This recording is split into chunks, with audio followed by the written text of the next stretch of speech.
ढगाळल्या सूर्यामधली तू धगधगतीया, दिवल्या ऐवल्या पंखामधली तूच नभाची जा.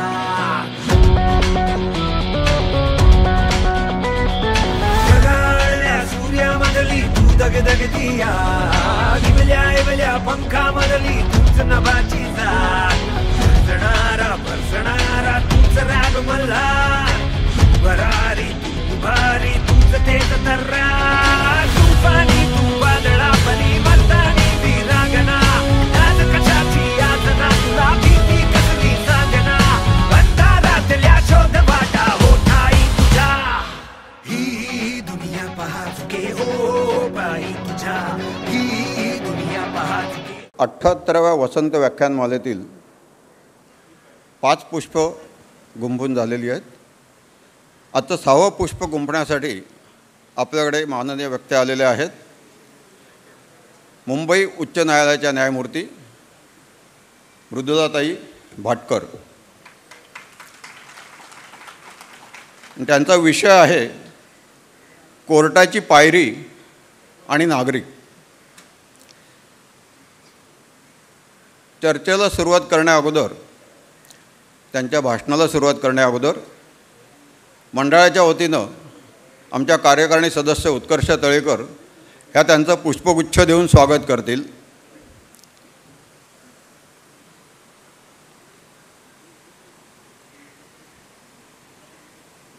पुष्पगुच्छ.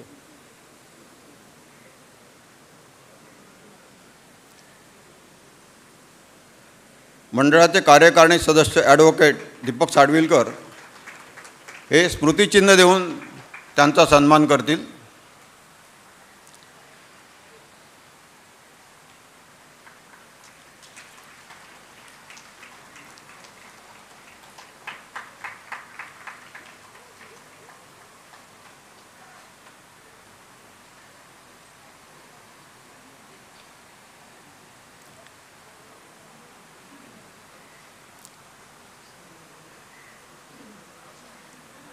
आजच्या व्याख्यानांची ओळख करून देण्याची जबाबदारी माझ्यावरती आहे.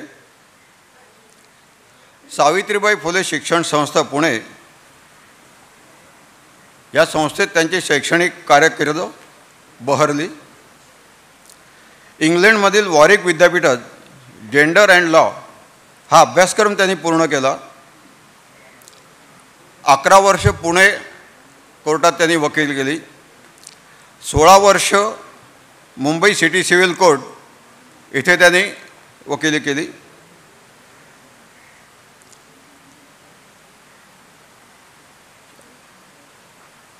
दहा वर्ष मुंबई उच्च न्यायालयात त्या न्यायमूर्ती म्हणून होत्या. 10 फेब्रुवारी 2009 ते 27 मे 2019 हा त्यांचा मुंबई हायकोर्टाला कालावधी होता. 10 वर्ष मुंबई उच्च न्यायालयात त्यांनी आपली कारकीर्द पार पाडल्यानंतर इंडियन लॉ सोसायटी पुणे यांच्या त्या गेल्या 5 वर्षापासूनच्या अध्यक्ष आहेत. स्त्री मासिक, वृत्तपत्रामधून कथा, ललित लेख, कविता प्रकाशित. कविता कोर्टातल्या आणि मनातल्या हा त्यांचा कविता संग्रह प्रकाशित झालेला आहे. आय मस्ट से धिस हे सांगायलाच हवं, गेले लिहायचे दाहून ही पुस्तकं प्रकाशित झालेली आहेत. महाराष्ट्र प्रशासकीय प्राधिकरणाच्या त्या 5 वर्ष अध्यक्ष म्हणून कार्यरत होत्या. मुंबई उच्च न्यायालयाच्या कारकिर्दीतील काही अविस्मरणीय खटल्यांचे फक्त नावं घेतो आहे, त्यांच्या कारकिर्दीत दिले गेलेले. 2006 सालची जळगाव बलात्कार केस, मुंबईत झालेली लोकल ट्रेनमधील बॉम्बस्फोट आणि गुजरातमधील बिल्किस बानो बलात्कार खटला आणि त्यावर त्यांनी दिलेला ऐतिहासिक निर्णय, अशा उच्च विद्याविभूषित प्रचंड प्रसिद्ध असलेल्या अशा वक्ते आज आपल्याला लाभलेले आहेत. आपल्या सगळ्यांच्या वतीनं मी त्यांचं स्वागत करतो आणि त्यांच्या विषयाला त्यांना सुरुवात करायला सांगतो. तत्पूर्वी कालच्याप्रमाणे प्रश्नोत्तरं आपण करणार आहोत. तुम्हाला कोरे कागद दिले जातील. तुम्ही तुमचे विषय, तुमचं नाव लिहून तयार ठेवा आमचे स्वयंसेवक येतील किंवा तुम्ही स्वयंसेवकांच्याकडून ते आम्हाच्यापर्यंत पोचवा. त्या प्रश्नांची उत्तरं दिली जातील. धन्यवाद. मराठी बाणा जपणारे अमर हिंद मंडळाचे कार्यकर्ते, पदाधिकारी आणि इथे जमलेले सर्व आदरणीय श्रोते, नमस्कार. कोर्टाची पायरी हे शब्द ऐकल्यावरती आपल्या मनात एक नकारात्मकता येते. ती लक्षात घेऊन मी या विषयाची मांडणी 4 भागामध्ये करणार आहे. हा विषय वास्तविक खूप मोठा आहे. म्हणजे जेव्हा नेहाताई खऱ्यांशी माझं बोलणं झालं आणि त्या म्हणाल्या की सर्वच कोर्टाचा आणि काहीतरी सर्वसामान्य नागरिकांना, माणसाला काहीतरी कनेक्ट करता येईल असा आपण विषय घेऊ. आणि मग असं ठरलं की कोर्टाची पायरी आणि नागरिक हा विषय घ्यायचा. पण लक्षात आलं, मी जेव्हा त्याच्यावरती विचार करायला लागले की हा विषय इतका, याची व्याप्ती एवढी मोठी आहे की मी 1 महिनाभर याच्यावरती बोलू शकते. तर थोडक्यात ह्याचं मी 4 भागामध्ये या विषयाचं थोडक्यात विवेचन करणार आहे. पहिला भाग असा आहे की कोर्टाची पायरी, जसं मी म्हटलं की एक नकारात्मकता येते. म्हणजे कोर्टाची पायरी म्हटल्यावरती कोर्ट हे नागरिकांच्या दृष्टीने आरोपीच्या पिंजऱ्यात असतं. नंतर दुसरा मुद्दा असा आहे की कोर्टाची पायरी चढू नये. तिसरा भाग असा आहे, कोर्टाची पायरी तुम्ही चढलात, चढावीच लागली तर काही थोड्या माझ्या सूचना त्याच्याबद्दल आहेत. काळजी काय घ्यायला पाहिजे त्याच्याबद्दलची सूचना. आणि चौथा भाग आहे तो म्हणजे कोर्टाची पायरी नागरिकांनी चढायलाच हवी. हा चौथा भाग झाला. आपण पहिल्या भागाकडे येऊया की हा आरोपीच्या पिंजऱ्यात कोर्ट असतं. काय आरोप असतात कोर्टाच्या वरती? तर सर्वसामान्यपणे मी बरेच असतात, पण 3 गोष्टी, 3 मुद्द्यांना मी स्पर्श करते. एक म्हणजे इथे खूप मोठ्या प्रमाणात विलंब असतो. इतक्या केसेस इथे पेंडिंग आहेत आणि ह्या वर्षानुवर्ष असतात. हा विलंब, हा एक आरोप येतो. दुसरा येतो की कशाला हव्यात त्या सुट्ट्या न्यायाधीशांना, कशासाठी ते लोक इतक्या सुट्ट्या घेत असतात, तर त्या नको घ्यायलात. आणि तिसरा प्रत्येकाच्या तुमच्या इथेही मनात असतो तो म्हणजे असा की न्याय खात्यातील लाचलुचपत. हे 3 मुद्दे आज कोर्टाची पायरी म्हटल्यावरती एक महत्त्वाचे म्हणून मनात येतात. आज सकाळीच माझ्याकडे माझे स्नेही आहेत धनंजय गांगल, त्यांनी मला एक ईमेल पाठवले आणि ते म्हणाले की म्हणजे हा योगायोग आहे, आजच माझं भाषण आणि त्यांनी मला आजच ईमेल पाठवला. ते म्हणाले हे व्हायरल झालेलं आहे आणि त्याच्यामध्ये ती अर्थात एक ती इमॅजिनरी सिच्युएशन जो कोण आहे त्यांनी तयार केलेली आहे. पण त्या ईमेलमधले काही मुद्दे जे आहेत ते मला वाचून दाखवावेसे वाटतात. कारण का हे सर्व मुद्दे मला खात्री आहे की हे नागरिकांच्या मनात असतात. तर म्हणून मला काय आहेत हे आरोप, तर हे इंग्लिशमध्ये आहे. All you justices come at 10 o'clock. एकीकडे मी असं करते, मराठी भाषांतर करते. तुम्ही सगळे जे न्यायाधीश किंवा न्यायमूर्ती आहेत ते तुम्ही 10 वाजता येता, 2 ते 3 तुम्ही जेवता आणि 4 वाजता घरी जाता. हे बरोबर आहे का? दुसरं आहे, त्यांनी सांगितलं की 9 वाजता कोर्टात या आणि 6 वाजता तुम्ही घरी जा, डॉक्टर्स, पोलिसमन, ब्युरोक्रॅट्स यांच्याप्रमाणे. त्यांनी आणखीन एक सांगितलेलं आहे की work on Saturday Sundays as many doctors आणि मेनी ऑफिसेस दे डू. 1947 सालापासून 1 जून ते 30 जून तुम्ही उन्हाळ्याची सुट्टी उपभोगता ह्याची काय गरज आहे? आणि विशेषतः इथे त्यांनी सुप्रीम कोर्टावर म्हटलं, विशेषतः सुप्रीम कोर्ट हे सेंट्रली एअर कंडिशनिंग असताना तिथे काय गरज आहे? तर त्यांनी पुढे सजेशन दिलं की सगळ्या जजेसनी फक्त 15 ते 20 दिवसच सुट्ट्या घ्याव्यात. आणि त्यांनी काही केसेसचा रेफरन्स दिलेला आहे, काही जलीकुट्टी किंवा दहीहंडी याच्यासारख्या केसेसवरती कशाला वेळ घालवायचा कोर्टांनी, असाही त्याच्यात त्यांनी प्रश्न विचारला. आणि त्यांचं असं म्हणणं आहे की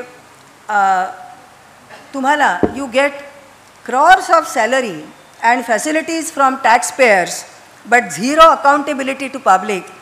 त्याच्यापुढे असंही म्हटलं आहे की you live in AC bungalows, travel in luxury cars, have elaborate security at public expense, so why don't you work hard? पुढचा एक आहे all of you get cabinet minister facilities. हे मला आजच ही ईमेल आली, हा योगायोग आहे. आणि ह्या सगळ्या प्रश्नांची उत्तरं मला द्यायला पाहिजेत, कारण I have that accountability towards the public. तर त्याचं पहिली गोष्ट आपण असं करूयात की पहिल्यांदा आपण ह्या समर हॉलिडेजकडे येऊयात. मला मान्य आहे, हा आरोप मला मान्य आहे की उन्हाळ्याच्या सुट्ट्या आज आम्ही जजेसनी म्हणजे सगळी कोर्ट्स बंद अशा आम्ही का घ्याव्यात, हा जो लोकांचा रोष आहे तो कुठेतरी आज सर्व कोर्टांनी त्याची नोंद घेण्याची गरज आहे. पहिले मी आधी हे विशद करीन की सगळी कोर्ट काही अशी पूर्ण दुकानं बंद असल्यासारखी बंद नसतात. तर कोर्ट्स बंद कुठली असतात? सिव्हिल कोर्ट्स बंद असतात, कारण दिवाणी दावे थांबवू शकतात असं पहिल्यापासून ब्रिटिशांनी ठरवलं. आपली ही जी सिस्टीम आहे हे ब्रिटिशांनी आपल्याला दिलेली आहे आणि तीच आपण आत्तापर्यंत तीच राबवत आलेलो आहोत आणि ती यशस्वीपणे आपण आत्तापर्यंत राबवलेली आहे. तर आज ही वेळ आलेली आहे की खरंच ह्या उन्हाळी सुट्ट्या किंवा दिवाळीच्या सुट्ट्या या शाळेसारख्या आम्ही घेऊ नयेत ह्याच्यावरती मला एक मत आहे. परंतु सुट्ट्याच घ्यायच्या नाहीत का, हे मात्र जरा वादाचा प्रश्न आहे.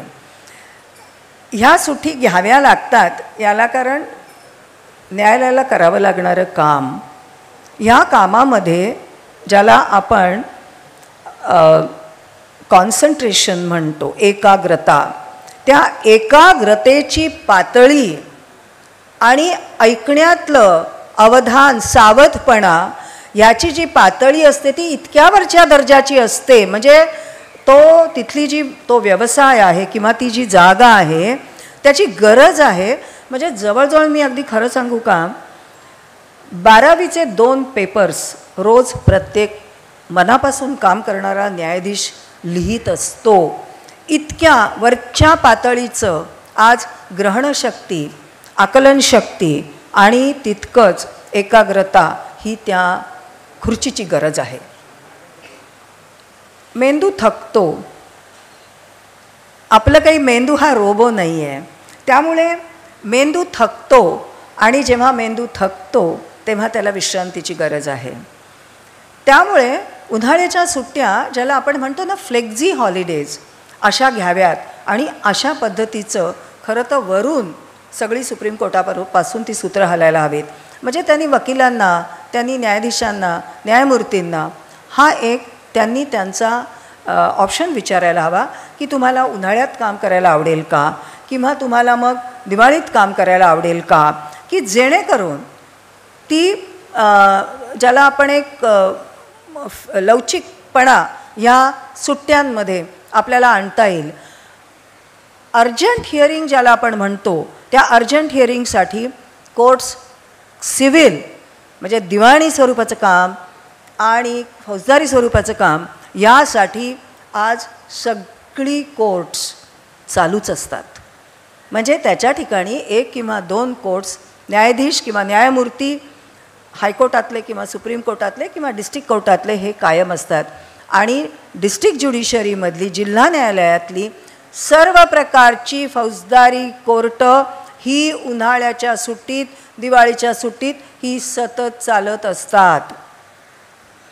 शनिवार रविवार कोर्टांना सुट्टी असते. मी आपल्यापुढे एक सुट्यांचं गणित मांडते. कारण काय होतं की हे गरज आहे हे बोलण्याची. मी डिफेंड करत नाही आहे इथे, पण जिथे करायला पाहिजे तिथे पोचवायला पाहिजे ती गोष्ट, ती मला पोचवण्याची गरज वाटते. म्हणून मी पहिल्यांदाच सांगितलं सुट्ट्या तशा घ्यायला नकोत, त्या वेळापत्रकात बदल पाहिजे.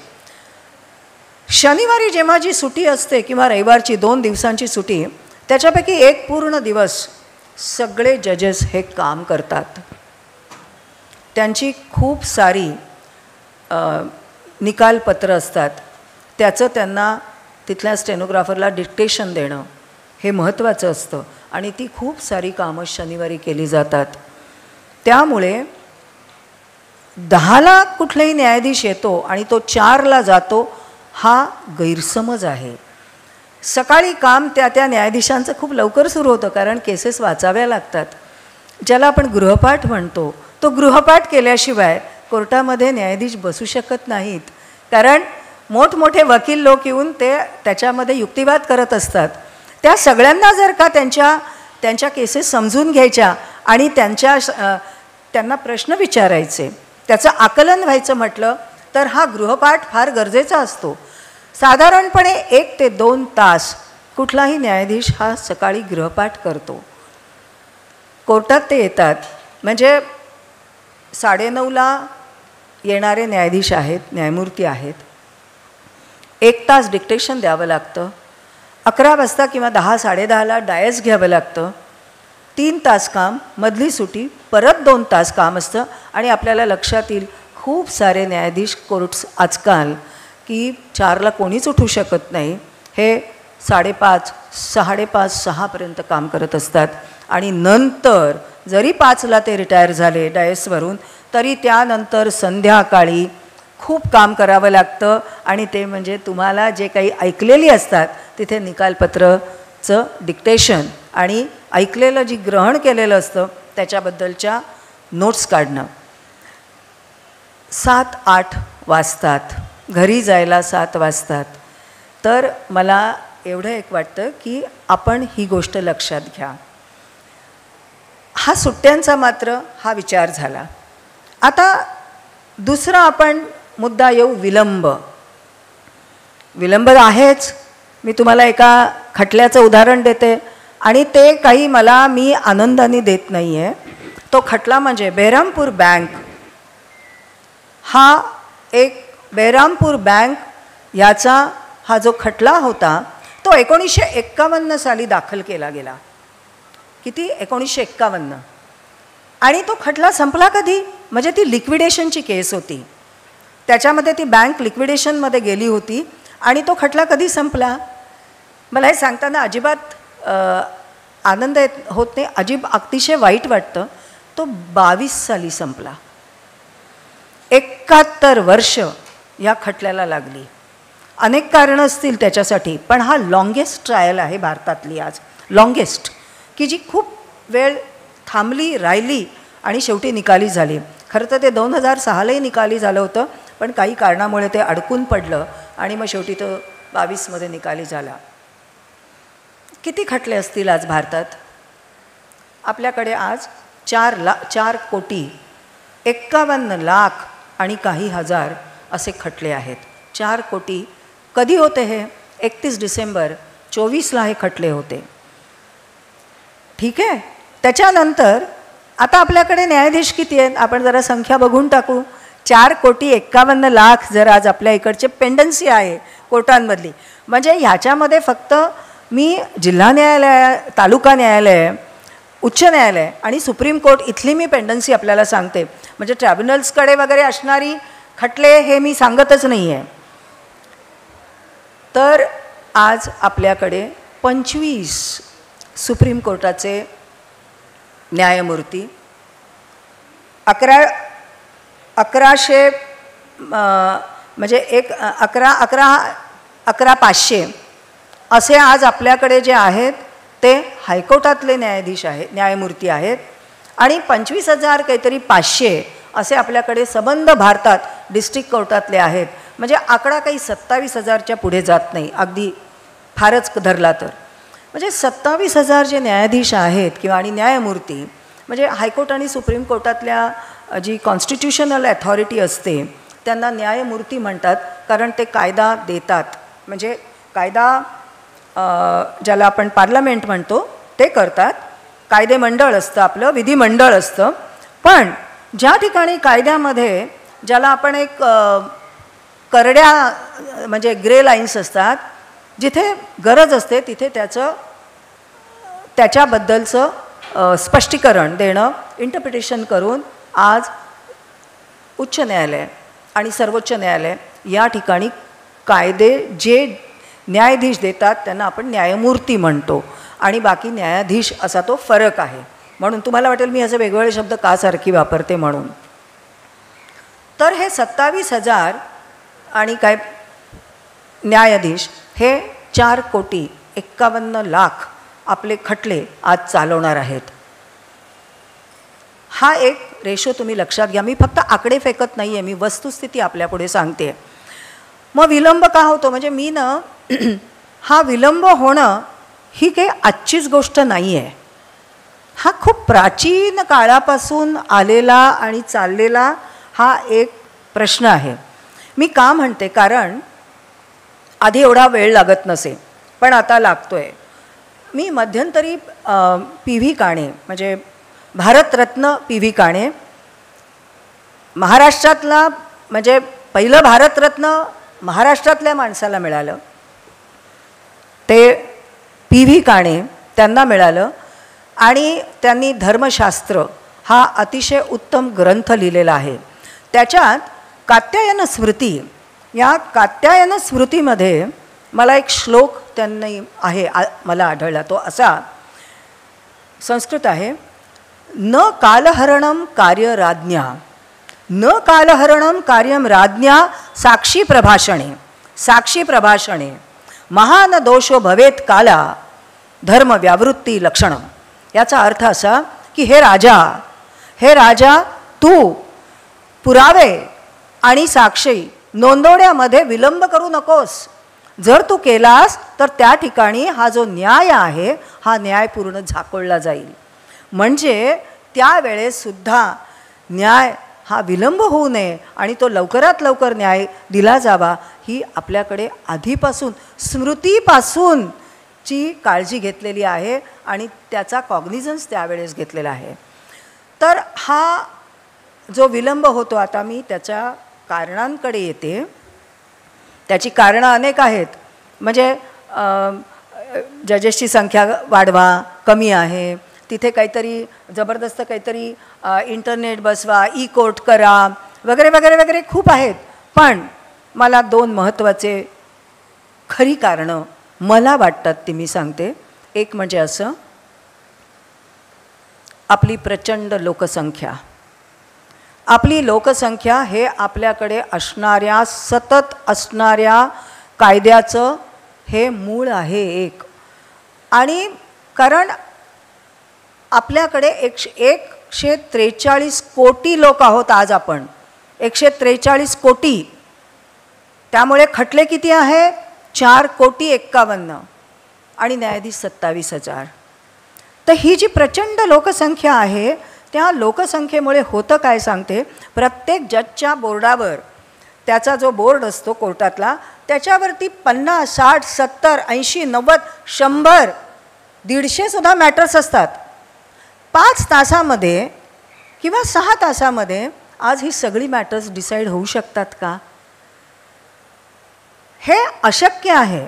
जसं की तुम्ही जर 5 किंवा 6 तासात एखाद्या हृदयविकार तज्ज्ञाला म्हणजे त्या सर्जनला, कार्डिओलॉजिस्टला जर सांगितलं की बाबा रे तुला या 5 ते 6 तासात कमीत कमी ह्या 25 शस्त्रक्रिया केल्याच पाहिजेत, हे शक्य आहे का? शक्यच नाही आहे. मग आज कोर्टामध्ये येणाऱ्या 100 प्रत्येक वेळेस 60, 70, 100 ज्या केसेस आहेत, तो एक न्यायाधीश कसं निकाल देऊ शकणार?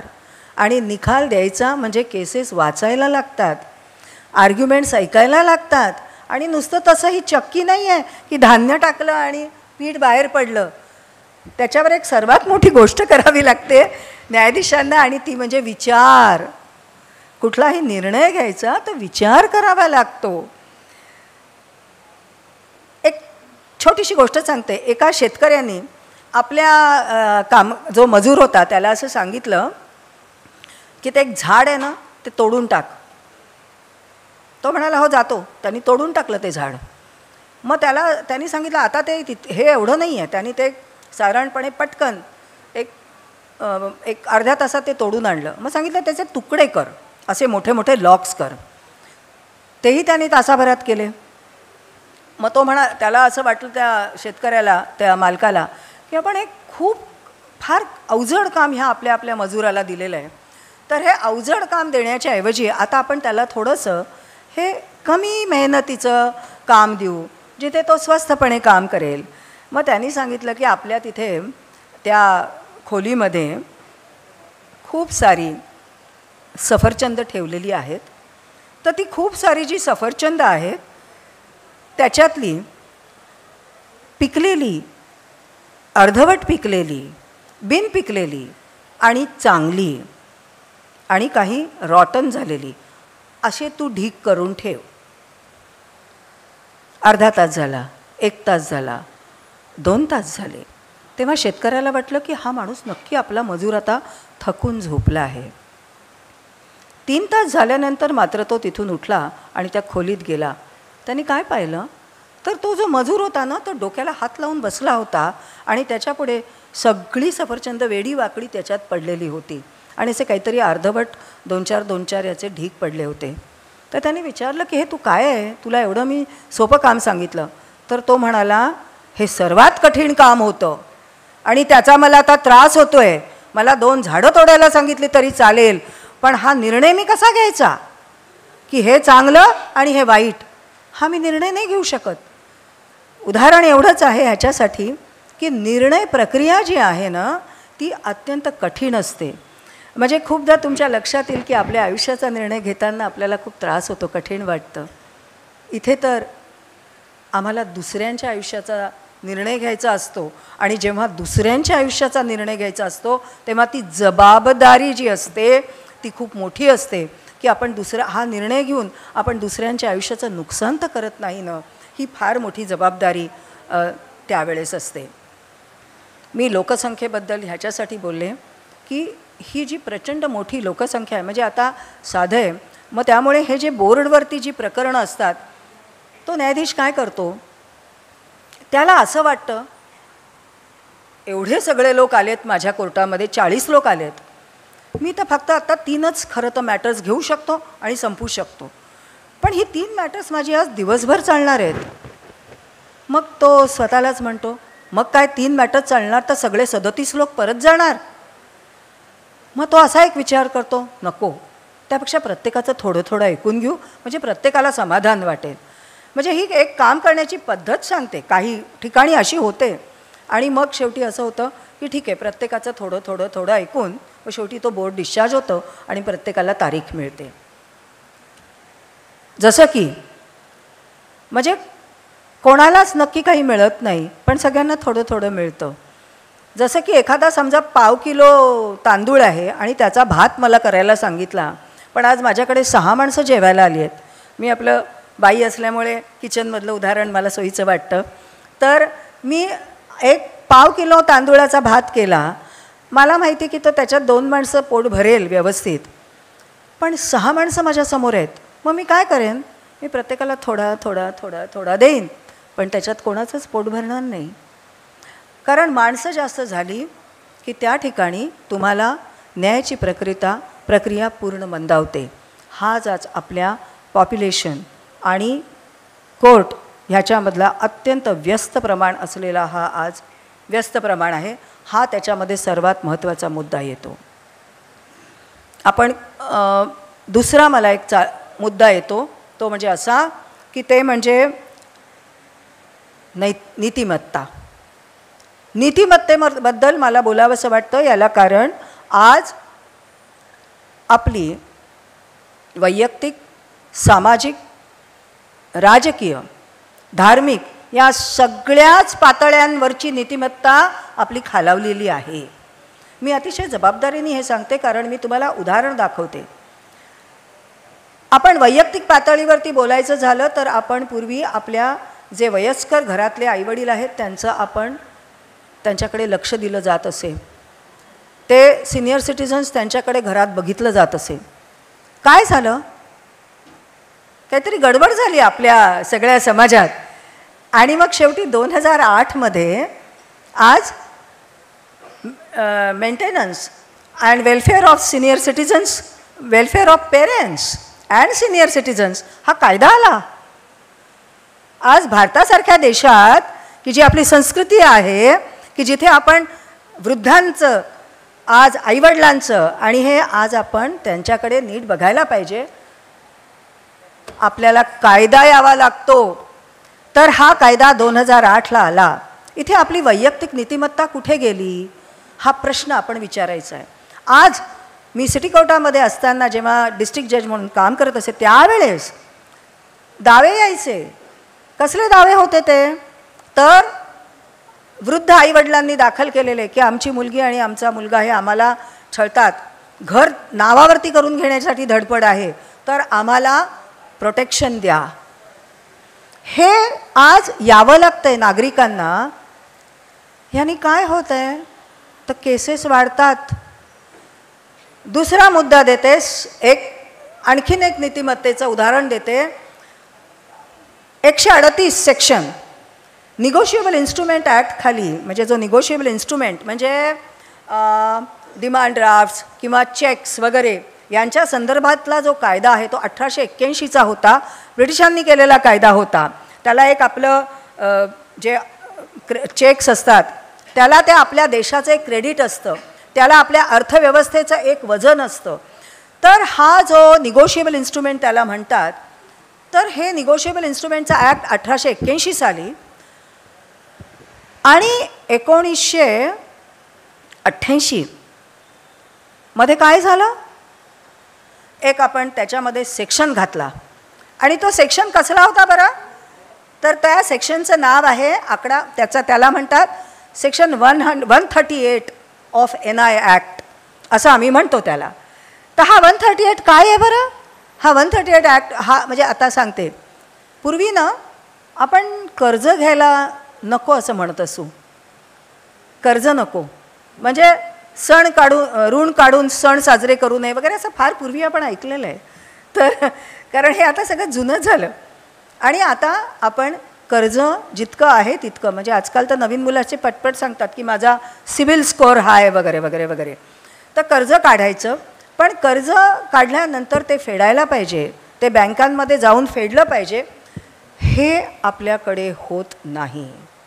दुसरी गोष्ट म्हणून मग DRT आलं, DRAT आलं, म्हणजे डेट रिकव्हरी ट्रिब्युनल आलं. का आलं? कारण आपण आज कर्ज घेतो पण आपल्याला ते फेडायचं नसतं. दुसरी गोष्ट, आपण चेक्स का देतो? म्हणजे पूर्वी असं असे की आपण एखादा चेक दिला आणि तो बाउन्स झाला तर त्याची लाज वाटत असे. आज आम्हाला लाज नाही वाटत. आमचा चेक किती वेळा तरी बाउन्स होतो किंवा बाउन्स झाल्यावरती तो ज्याचा आम्ही पैसे देणं लागतो त्याला काय वाटतं की नाही पण मला माझे पैसे पाहिजेत म्हणून तो मनी रिकव्हरी करतो. पण मनी रिकव्हरीवरती तितकीच कोर्ट फी द्यावी लागते, म्हणून त्या माणसाचे पैसे बुडू नयेत. म्हणजे सिव्हिल रेमेडी आहे तशी 138 खाली क्रिमिनल रेमेडी आपण असावी म्हणून JMFC कोर्टामध्ये तुम्ही कंप्लेंट दाखल करा आणि त्या माणसाला तुम्ही फौजदारी कोर्टात खेचा. अशा प्रकारचं ते 138 हा सेक्शन आला. हे काय आहे? ह्या नीतिमत्तेचा प्रश्न आहे का नाही आहे? म्हणजे मला हे म्हणायचं आहे, आज त्याचा परिणाम काय आहे मी तुम्हाला सांगते. 1881 ते 1988 100 वर्षाचा प्रवास आहे ह्या कायद्याचा. आणि 1988 मध्ये ही 138 जेव्हा आलं त्याच्यानंतर एक वर्षभरापूर्वी मुंबईसारख्या ठिकाणी 138 साठी आज खटला चालवणारी मेट्रोपॉलिटन मॅजिस्ट्रेटची 8 कोर्टं आहेत. 8 म्हणजे 8 कोर्टही काय तर फक्त चेक बाउन्स होत आहेत, नागरिकांचे पैसे नाही देत, लबाडी करतात, चुकवतात, ह्याच्यासाठी काम करतायत. म्हणजे मी कोल्हापूरला जेव्हा प्रिन्सिपल डिस्ट्रिक्ट जज म्हणून काम करत होते तर त्यावेळेस मला सहाय्यक लोक तेवढीच कोर्ट होती. 138चं ते बिचारे मॅजिस्ट्रेट्स होते. ते मला सांगायचे की मॅडम आता आम्हाला इथून हलवा हो, दुसरी असाइनमेंट द्या.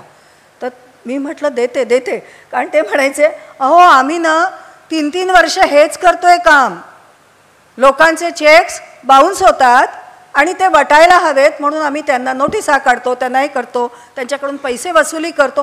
हे काम आम्ही आज 2-2, 3-3 वर्ष करतोय. ही आपली वैयक्तिक आणि सामाजिक नीतिमत्ता आहे. मला का सांगायचं आहे, 138 सेक्शन झाला तर काय, त्यांना त्यावेळेस लेजिस्लेचरनी केला, त्याचा लॉडेबल ऑब्जेक्ट असेल, विधिमंडळाने केला, छान चांगला ऑब्जेक्ट आहे ऑब्जेक्ट त्याचं.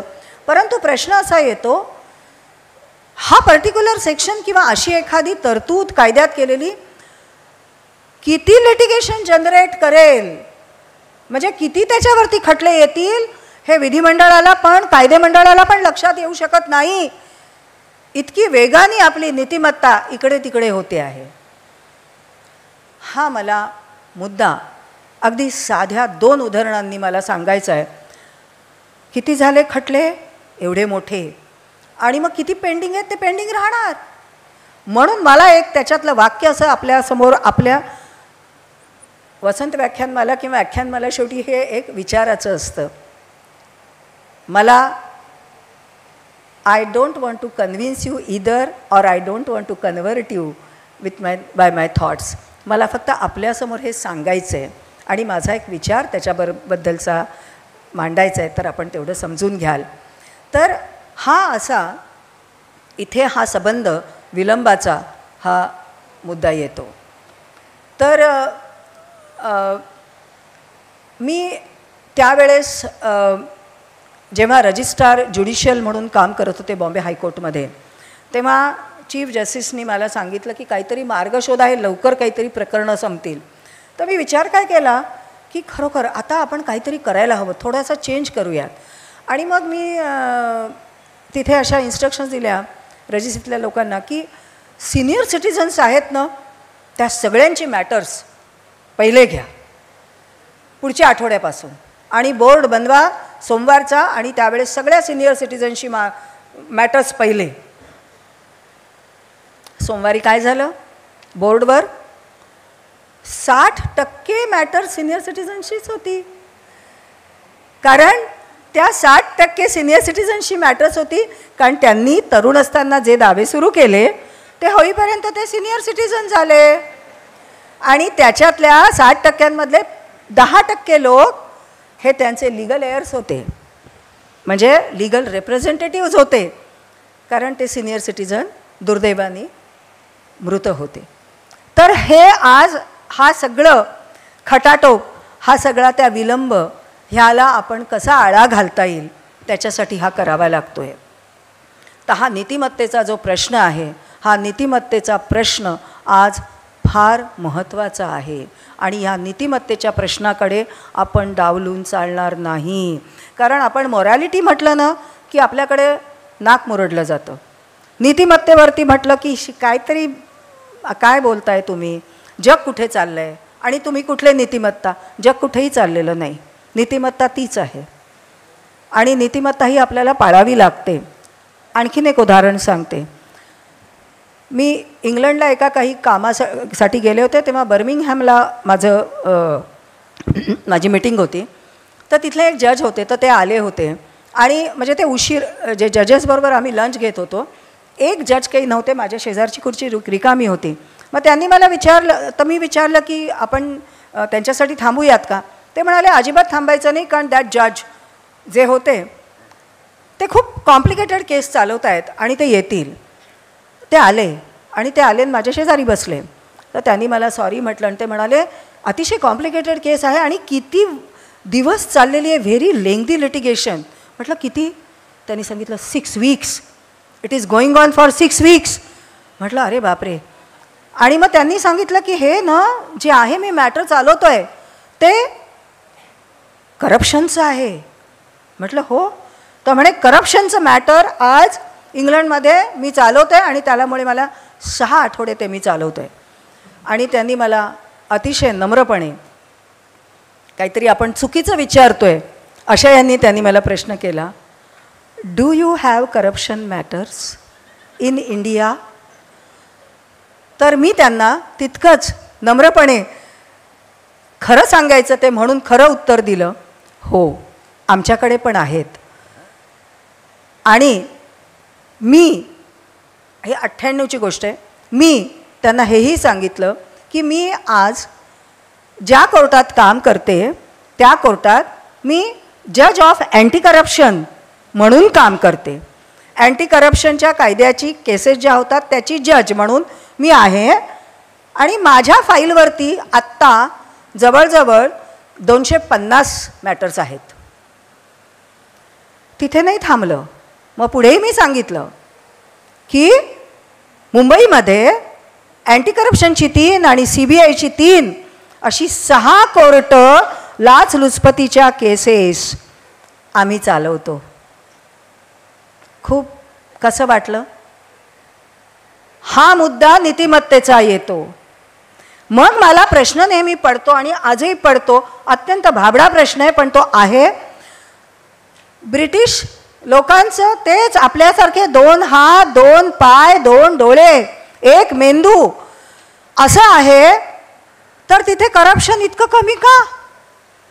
तिथला सर्वसामान्य माणूस करप्ट नाही, तिथे केसेस नाही ना. माझ्याकडे का? माझ्या देशात का? हा प्रश्न मला फक्त तुम्ही घरी घेऊन जा. आणि मला त्याचं उत्तर एकच असतं. ते काहीतरी होतं ना की घोडा का अडला भाकरी का जळाली, त्याचं उत्तर न फिरवल्याने हेच आहे. तसं मला हे सगळं मी जेव्हा विचार करत बसते तेव्हा मला फक्त हा आपल्या वैयक्तिक सामाजिक धार्मिक आणि राजकीय नीतिमत्तेचा हा प्रश्न येतो. आणि एक आपल्याकडे अतिशय गैरसमजूत झालेली आहे ती म्हणजे अशी, मी हे का सांगते कारण हे खटले वाढतात हो. म्हणजे हे सगळ्या ज्या गोष्टी आहेत त्याच्यामुळे प्रचंड प्रमाणात खटले होतात. आपण धार्मिक आहोत म्हणजे आपण नीतिमान आहोत हा आपला एक खूप मोठा एक भ्रम झालेला आहे. मोठा हा एक भ्रामक कल्पना आहे. आपण नीतिमत्ता आणि धार्मिक या 2 वेगवेगळ्या गोष्टी आहेत. एक घरातली आहे आणि एक समाजातली आहे. त्यामुळे त्याची गल्लत नाही करायची. आपण आता मी जेव्हा शिकवायला जाते लॉ कॉलेजेसमध्ये किंवा जजेसना, तेव्हा मला काय शिकवावं लागतं? There is a difference in legality and morality. जे लीगल रॉंग आहे that may not be a moral wrong or moral wrong cannot be a legal wrong. पण हे शिकवण्याचं कायदा शिकवण्याचं झालं. पण मी जेव्हा सामाजिक प्रश्नांबद्दल समाज स्वास्थ्याबद्दल बोलते तेव्हा मला सामाजिक भान या गोष्टीबद्दल बोलणं गरजेचं असतं. आणि म्हणून मला तिथे मी नीतिमत्तेचा आग्रह धरतेच.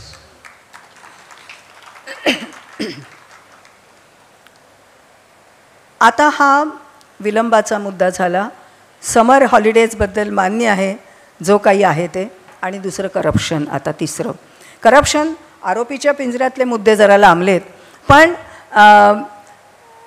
पण ते न्याय खातं आरोपीच्या पिंजऱ्यात आहे म्हटल्यावरती मला तेवढं बोलणं गरजेचं वाटतं.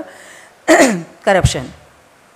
मला लोक विचारतात, अहो इथे इतके पैसे मिळाले अमक्या यांच्याकडे, काय म्हणता तुम्ही? तर मी असं सांगीन, प्रत्येक वेळेस प्रत्येक ठिकाणी एखाद दुसरा किडका दाणा असतो. हे मी नाकारणार कधीच नाही की अगदी काही न्याय व्यवस्थेचं म्हणजे खरं सांगायचं तर न्यायाधीशाचं चारित्र्य हे सीझर्स वाईफ कॅरेक्टर असं पाहिजे. पण आहे किडका दाणा असू शकतो आहे. परंतु माझ्या मित्रमैत्रिणींनो त्याचं प्रमाण फार कमी आहे. मी हे अतिशय जबाबदारीने विधान करते. आपल्याकडचे जे न्यायाधीश आहेत, जे न्यायमूर्ती आहेत, ते अत्यंत निरलसपणे आणि स्वच्छपणे काम करणारे आहेत. एक डेडिकेशन आहे, त्याचं मी तुम्हाला पुढे सांगते. पण हा जो समज आहे, म्हणजे गैरसमज मी म्हणीन की हे काय न्यायाधीशांच्याकडे म्हणजे असं असतं. मी तुम्हाला एक साधं उदाहरण देते, हे जे माझ्या घरात घडलेलं आहे. की माझा नवरा रमेश, म्हणजे तो आर्टिस्ट नट होता. तर तो एकदा, म्हणजे मी माझ्या पुस्तकात लिहिलेलं आहे, तो शूटिंगला गेला आणि तिथे शूटिंगला गेला त्यावेळेस त्याच्याबरोबर ज्या काही एक म्हणजे त्यांच्याबरोबर काम करायला सहकलाकार होत्या त्या सुरेखाताई पुणेकर होत्या, त्या लावणी सम्राज्ञी. बरं, मला त्यांच्याबद्दल खूप आदर, त्यांच्या कलेबद्दल. तर मी रमेशला त्या शूटिंगच्या तिकडे सोडून मी पुण्याला जाऊन लगेच परत येणार होते. तर मी त्याला सोडलं. मला म्हणाला, तुला भेटायचं आहे का? तर मी म्हटलं हो चालेल ना, मला एका मोठ्या आर्टिस्टला भेटायला नक्कीच आवडेल. तर मी आत गेले. मग त्या होत्या. मी त्यांना नमस्कार केला. मी म्हटलं रमेशची बायको, रमेशनी ओळख करून दिली, झालं. आणि कशा आहात, मला तुमचं आवडतं वगैरे म्हणून मी गेले निघून. रात्री पुण्याहून घरी आले तेव्हा रमेश नंतर शूटिंगहून आला. मला म्हणाला, मृदुला तुला माहिती का आज काय झालं? म्हटलं काय झालं? तो म्हणाला की अरे तू गेलीस आणि मग सुरेखाताईंना कोणीतरी सांगितलं की तू न्यायाधीश आहेस, म्हणजे न्यायमूर्ती होते तेव्हा मी, न्यायमूर्ती आहेस. त्यांनी मला येऊन विचारलं. ते म्हणाले, त्यांचं काय पहिलं होतं? त्या म्हणाल्या, रमेश भाऊ तुम्ही सांगितलं नाही की आपल्या वहिनी आहेत, त्या वहिनी कोर्टात न्यायाधीश आहेत. अहो तुमच्याकडे तर बक्कळ पैसा असेल, तुम्ही काम कशाला करताय? तर ह्याच्यावरती आम्ही दोघं खूप हसलो. परंतु हा समज आहे. जसं आत्ता ही जी ईमेल आली आणि त्या ईमेलमध्ये होतं की तुम्ही कोटीच्या कोटी रुपयांची सॅलरी आहे, तसं काही नसतं.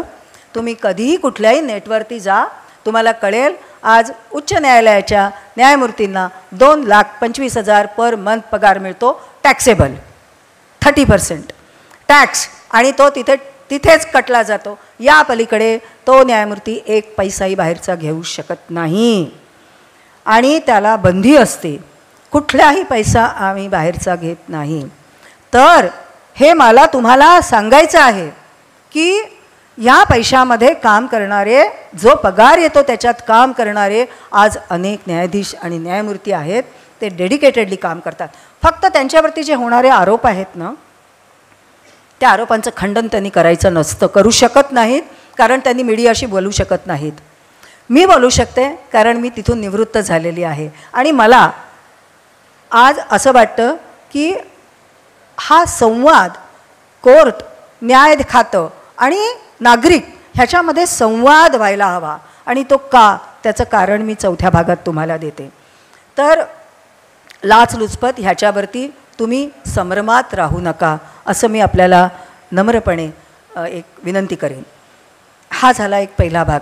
दुसरा भाग असा आहे की कोर्टाची पायरी चढू नये. तर कोर्टाची पायरी नका चढू, कारण का ते खरंच भयंकर आहे. कारण त्याचा हा पहिला आत्ताचा मी बोलले तो पहिला आरोपी म्हणून, आणि नंतर कोर्टाची पायरी चढू नये ह्याचं एकमेकामध्ये मिसळलेले हे विषय आहेत. त्यामुळे तो न घेतलेलं, तिथे न गेलेलं बरं. मग आता आमचे तर प्रश्न आहेत, आम्हाला प्रश्न आहेत, आमचे प्रॉब्लेम्स आमचे सोडवणार कोण? तर आज आपल्याला मीडिएशन, आर्बिट्रेशन ह्याच्यासारखी सोय आहे. आणि मी असा सल्ला देईन आपल्याला की मीडिएशन म्हणजे सल्ले मसलतेनी आपण कन्सिलिएशननी आपण ते कुठलाही प्रश्न सोडवण्याचा प्रयत्न करा शक्यतो. याला कारण समझोत्यासारखा स्वस्त आणि मस्त वकील नाही. माझे वकील बांधव आहेत, त्यांची क्षमा मागून मी सांगते, पण ही वस्तुस्थिती आहे. तर तुम्ही आपापसात जे काही सोडवता येत असेल ते जरूर सोडवा, कारण आज ती मार्ग उपलब्ध आहेत. त्या मार्गांचा शक्य तितका फायदा आज घेतला गेला पाहिजे. तो आपण आज घेत नाही आहोत, कारण त्याच्याबद्दल आज माहिती नसते, कळत नाही. हा मुद्दा आहे. पूर्वी बघा, पूर्वी आजी आजोबा घरात असत, पणजोबा असत आपले, आपण त्या मोठ्या माणसांचं ऐकत असू किंवा त्यांना काहीतरी एक विजडम असे, एक शहाणपण आलेलं असे, काही पावसाळे बघितलेलं, त्या शहाणपणाचा वापर हा पुढच्या पिढीसाठी केला जात असे. तर मला असं वाटतं आत्ता आपण बहुतेक सगळेच सिनियर सिटिझन्स आहोत, मग आपण हा आपल्या घरासाठी का करू नये? आपण आपले हट्ट का धरून बसायचे? पण आपल्या मुलांसाठी, आपल्या नातवांसाठी, आपल्या पुढच्या जनरेशनसाठी हे मार्ग उपलब्ध आहेत, त्याची जाणीव आपल्याला झाली पाहिजे. एक असं म्हणतात की एक महात्मा गांधीजींचं वाक्य आहे की higher than the court of law, higher than the court of law there is a court of conscience. The court of conscience जे आहे ते सत्सद विवेक बुद्धीचं जे कोर्ट असतं प्रत्येकाच्या मनात, ते कोर्ट हे सर्वात मोठं असतं आणि त्याचा कौल आपण घ्यायला पाहिजे. दुसरं मला एक असं वाटतं की वेळ, श्रम आणि पैसा ह्या सगळ्या गोष्टींना आपल्या आयुष्यात खूप महत्त्व आहे आणि ते आपण लक्षात घेऊन आपण कोर्टाची पायरी चढावी. म्हणून कोर्टाची पायरी नको चढायला. आणखीन एक मी तुम्हाला आपल्याला एक शहाणपणाचं सांगते की जे आम्ही नेहमी म्हणतो की don't cut which you can untie. जी गोष्ट तुम्हाला सोडवता येते ती कापू नका, कापू नका, तर ती सोडवा. तर हे वाक्य तुम्ही लक्षात ठेवा आणि गोष्टी सोडवण्याचा प्रयत्न करा. मी तिसरा भागाकडे जाते पटकन. ते म्हणजे असं की तुम्ही त्या कोर्टाची पायरी चढलात, नाईलाज आहे, चढावीच लागली. तुम्ही जर कोर्टाची पायरी चढलात तर पहिला महत्त्वाचा काही मुद्दा लक्षात ठेवा, समजो त्याला कायम तयार राहा. कारण काय होतं, एकदा असं वाटतं की नाही आता कोर्टाची पायरी चढलो ना, आता काही नाही, आता काय बघून घेऊ. नाही, समजो त्याला तयार राहा, स्वतःचं मन ओपन ठेवा. दुसरी एक महत्त्वाची गोष्ट असते, आपल्याकडे आपण जेव्हा कोर्टात जातो किंवा आपल्या विरुद्ध कोणीतरी खटला भरतं तेव्हा आपल्याला तो दावा काय आहे आणि त्याच्यावरती दिलेला जबाब काय आहे हा माहिती पाहिजे.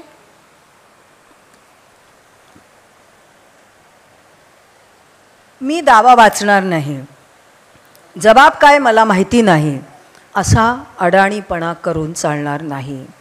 कोर्टाची पायरी जर चढावी लागली तर थोडा त्रास घ्यावाच लागतो. मला कल्पना आहे की आपण जेव्हा आजकाल बिल्डिंग्स आपल्या सगळ्या रिडेव्हलपमेंटला जातात आणि जे बिल्डर आपल्याला ॲग्रीमेंट वगैरे देतात, आपण सटासट सह्या करून देतो. तो पण येतो घाईत, चला लवकर करा, आणि आपण पण घाईत सह्या करतो. पॉवर ऑफ अटॉर्नी कोणाला देतो, काय देतो आपल्याला माहिती नसतं. कारण का तर ते सगळं इंग्रजीमध्ये असतं खूपदा, आणि ते एवढं मोठं इंग्रजी किचकट वाचायला आपल्याला त्रास होतो. असं करू नका. तर समजावून घ्या, कोणाकडून तरी समजावून घ्या की माझा दावा काय आहे किंवा मी काय रिप्लाय दिलेला आहे.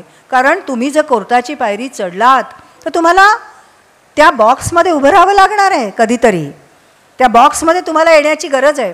मला सांगा, आता इथे असलेल्या किती लोकांनी कोर्टाची पायरी चढली आहे? प्लीज हातवरती करा, कारण मी स्वतः खूप वेळा चढले.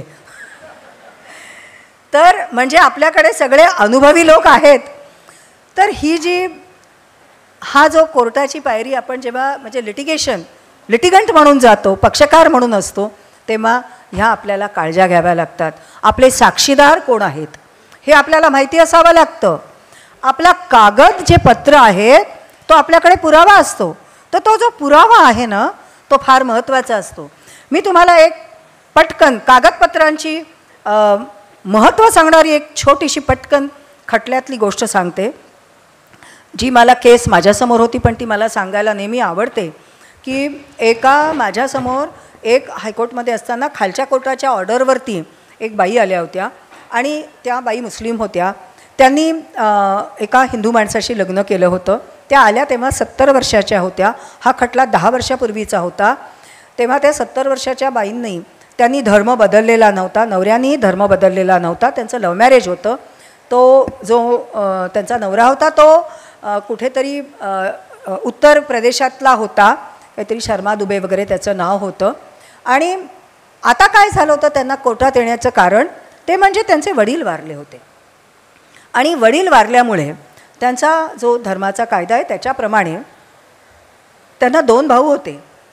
आणि ते 2 भाऊ त्यांनी विल केलेलं नव्हतं वडिलांनी, त्यामुळे 2 भाऊ आणि ही बहीण असे तिघांना 1/3 असं मिळालं असतं. तर हे जे 1/3 मिळायला पाहिजे असतं त्याच्यासाठी त्या कोर्टात आल्या होत्या. पण काय झालं होतं, खालच्या कोर्टाने त्यांना त्यांच्या बाजूची ऑर्डर नाही दिली, रिजेक्ट केला त्यांचा क्लेम. का? कारण त्यांच्या भावांनी सांगितलं ही आमची बहीणच नाही. त्यांच्या भावांनी सांगितलं, म्हणजे आता त्या बाईंचं नाव आपण हमीदा म्हटलं तर त्यांच्या वडिलांचं नाव होतं काहीतरी मोहम्मद होतं. तर त्यांनी सांगितलं किंवा हे मोहम्मद किंवा हसन काय जे आहेत हे त्यांचे वडीलच नाही आहेत. तर तुम्ही जर वडीलच नाही तर यांना 1/3 कसं मिळणार. मुद्दा होता की मी अमुक एकाची मुलगी आहे हे सिद्ध करणं. त्यांच्याकडे एकही कागद नव्हता. का नव्हता? कारण त्या 70 वर्षाच्या होत्या, 10 वर्षापूर्वी त्या शाळेत गेलेल्या नव्हत्या. तेव्हा मुलींच्या शिक्षणाकडे काही एवढं प्रेमाने बघितलं जायचं नाही, त्यामुळे त्या शाळेतच गेल्या नव्हत्या. शाळेत न गेल्यामुळे त्यांच्याकडे काही दाखलं म्हणजे ते सर्टिफिकेट नव्हतं.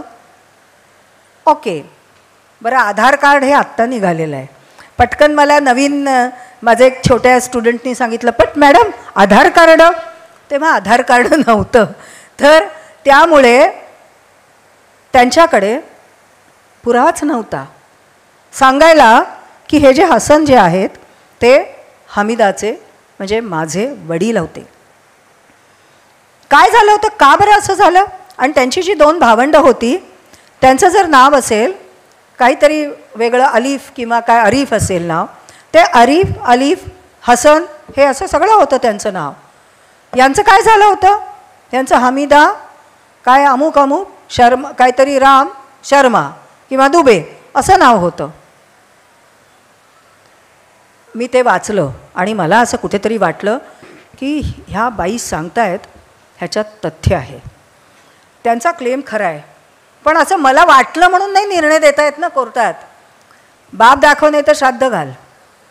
आता हे खरंच होतं, बाप दाखव नाही तर प्रॉपर्टी सोड असं होतं. मी त्यांच्या वकिलांना सांगितलं दुसऱ्या दिवशी सगळे पक्षकार आणा, दोन्ही पार्टीज आणा. आणि त्या स्त्रीच्या वकिलांना सांगितलं तुमच्याकडे काय जे काही कागद असतील ते घेऊन या. तारीख होती, त्या तारखेला 2 भाऊ आले, वकील आले, या बाई आल्या, वकील आले. आणि मी त्या वकिलांना म्हटलं तुम्ही जे काही तुमचे कागदपत्र वगैरे असेल ते तुम्ही एका सील्ड एन्व्हलपमध्ये माझ्या शिरस्तेदाराला द्या. ते मी घेतले आणि मी ते उघडून पाहिले. तर मला लक्षात आलं की त्याच्यात काय होतं. त्याच्यात होतं एक टाईप केलेलं लग्नाची पत्रिका होती, म्हणजे खूप जुनी चुरगळलेली, टाईप म्हणजे अशी काहीतरी छापलेली आणि चुरगळलेली होती. त्याच्यामध्ये मात्र ही हमीदा हसन इनकी पुत्री असं लिहिलेलं होतं. त्याच्यावरून कसं सिद्ध होणार.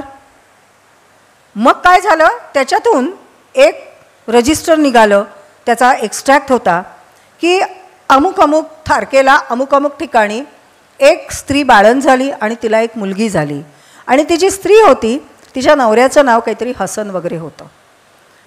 पण ह्या मुलीचं कुठे नाव होतं हमीदा, काहीच नव्हतं. मग तोही नाही. मग आता तिसरं एक मला काय दिसलं त्याने दिलेलं, एक फोटो दिला आणि तो फोटो मी पाहिला तर तो फोटो जो होता ना तो एका माणसाचा होता, पुरुषाचा. तो फोटो मी उलटा पालटा पाहिला तेव्हा मागे काय दिसलं मला, तर एक फोटोग्राफरचा स्टॅम्प.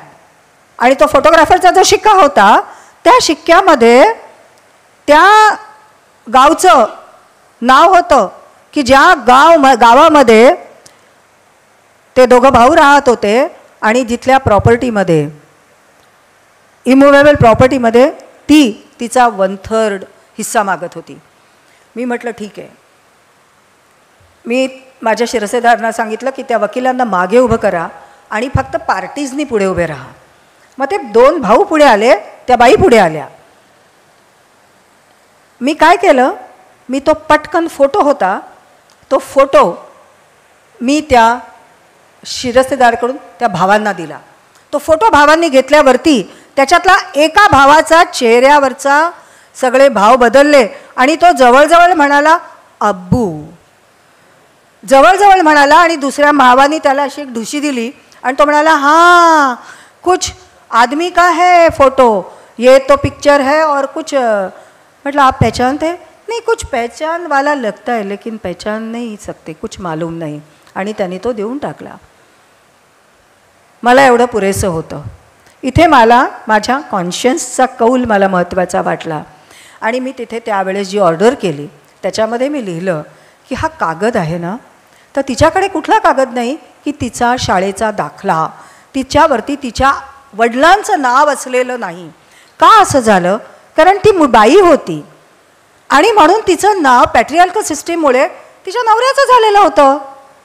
आणि ही मुलं होती, हे मुलगे, त्यांचं नाव त्यांच्या बायकोचं नाही झालं, त्यांच्या बायकोप्रमाणे बदललं नाही गेलं, त्यांचं नाव तेच राहिलं की त्यांच्या वडिलांचं नाव तेच राहिलं. म्हणून त्यांना काहीच सिद्ध करायचं नव्हतं. आणि on the face of it आपण ॲक्सेप्ट करतो. एखाद्या माणसांनी सांगितलं हे माझ्या वडिलांचं नाव हे आहे, आपण ॲक्सेप्ट करतो. पण बाईच्या वडिलांचं नाव काय, तर ते असं हरवून जातं. आणि म्हणून मी त्याच्यामध्ये ह्या गोष्टीचा उहापोह केला. आणि मी शेवटी त्या बाईला मी त्या प्रॉपर्टीतला 1/3 हिस्सा दिला.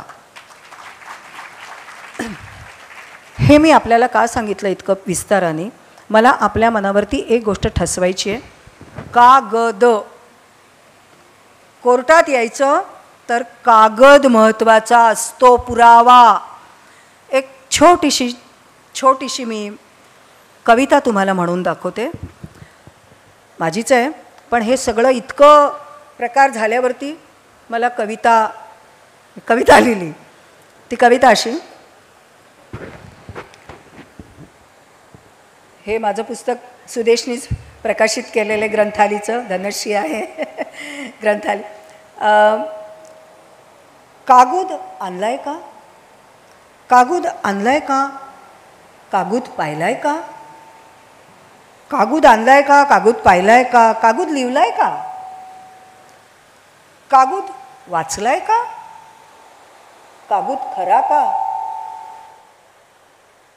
कागद खोटा,